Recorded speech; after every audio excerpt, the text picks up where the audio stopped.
Good morning, everyone. I can see myself, so I hope you can see me too today for another day of Bhagavad Gita Sadhana.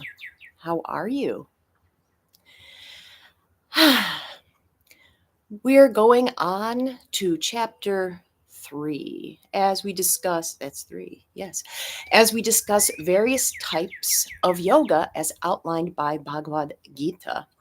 Bhagavad Gita recognizes that we're each individuals. So 18 distinct paths for traveling our journey are laid out. But that doesn't mean you have to just pick one. Because we are multifaceted creatures, we might interweave a few paths. And actually, chapter 3 is about karma yoga, which almost all of us need to embrace in some form. Why is that? Why, it's the yoga of action.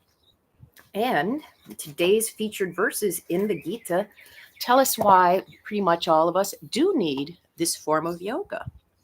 And I'll sing to you from chapter 3, verses 5 and 6. Truly no one can remain for a moment without acting, since all are made to act helplessly by their inborn character traits.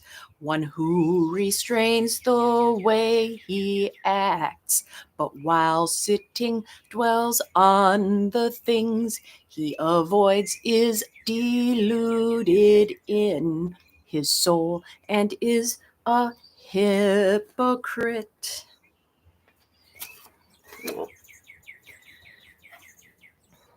So it's basically saying, I'm sorry, I'm going to scoot up a little. Oh, there we go. That's much better. I acted instead of sitting down there and suffering. This is one aspect of the Gita. All are made to act. So I acted by moving. Some of us have inborn character traits that just call us to be less active than others, and that's okay. And if we buy into this whole idea that popular mechanics articles are now espousing, that everything in the universe has a soul and is conscious, then everything is made to act by its inborn characteristic. For example, the earth traveling around the sun. The earth can't help it. The earth spinning can't help it. Made that way.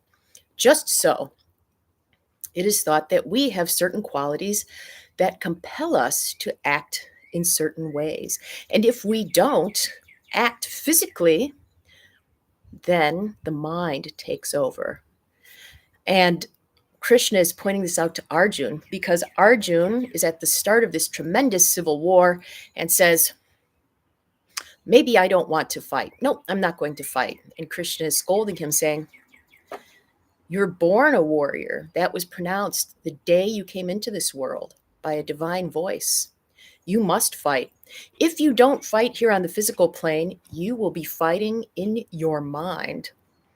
You will be replaying this battle no matter where you are and thinking of what could I have done, especially if one of your brothers dies. This is very important because often we feel that for some reason, maybe somebody else's ideas, maybe religious tradition, we have to restrain the way we act. Now, this isn't saying that we just get to act however we want, because there are other beings around us, but there are acceptable ways to express almost any kind of action we feel we need to take. The key is accepting. This is a whole part of our self-acceptance journey. We have to recognize that we are born to act in a certain way, that there's a reason for that, and that we can channel it constructively. Something that just popped into my mind is the television, no, would it be called a television show? A show called Dexter, which could be a little far-fetched perhaps, but about someone who was born with the tendencies of a serial killer, but was taught how to put those tendencies even to good use. So, if something like that can be channeled, why not whatever your inherent actions are? How can they be channeled for the good of yourself and for the good of the universe? There's a card I have in my desk that says, you were born in this world to do something that no one else can do. And if you don't do it, nobody else ever will.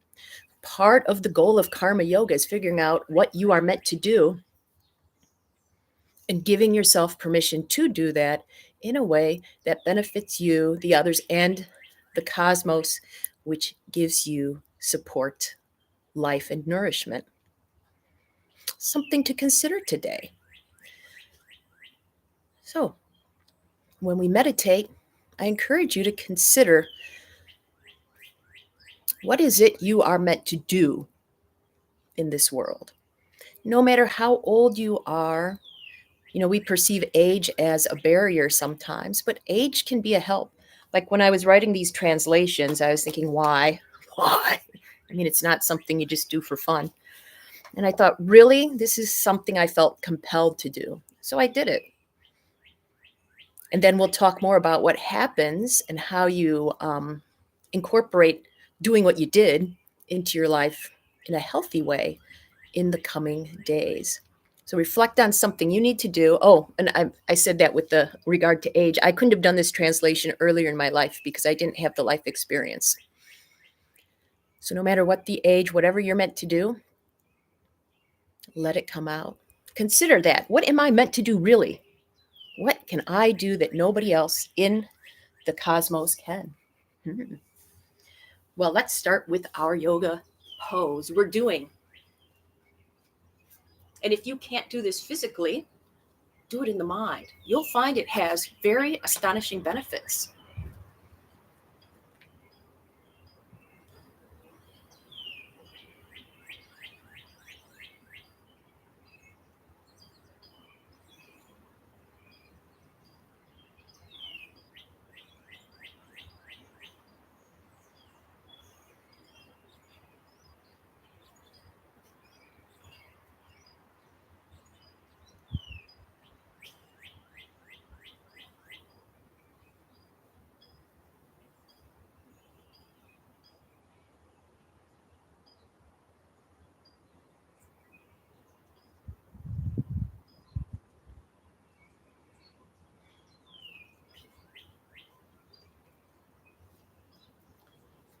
Let's switch.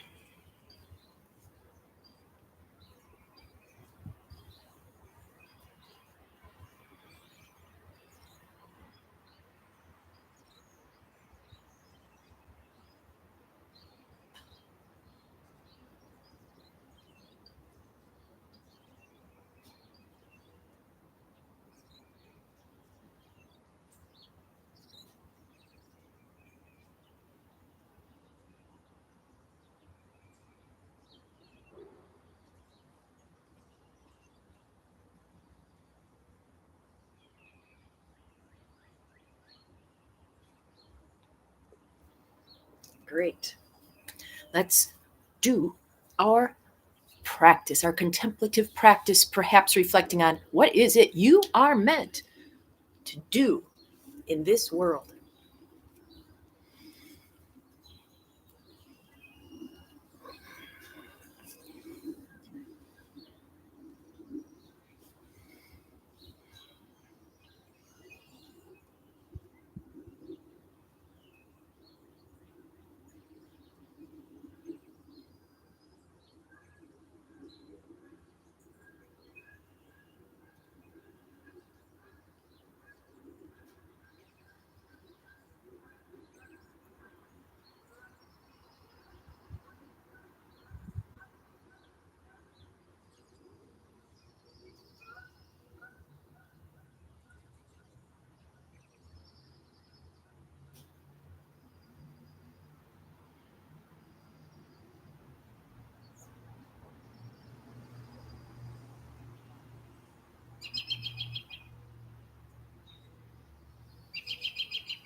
Welcome back. If you're wondering if the path of karma yoga from chapter 3 is right for you, well, if you were thinking about all the things you feel you have to do while you were trying to sit, that's a sure sign, whether it's your strict path or a complementary one.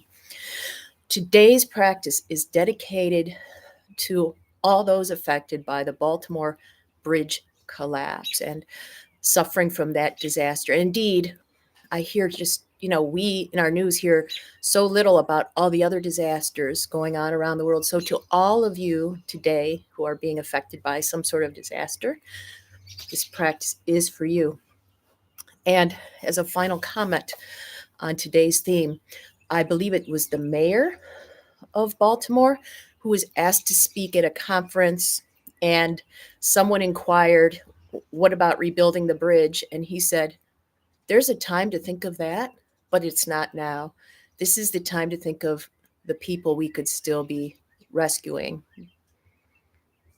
And I thought, he was there in that right moment to help remind us that people are more important than convenience. So kudos to all of you who are in the right place at the right time, doing your thing. Hope you're here tomorrow, again at this time, so we can do our thing. Until then.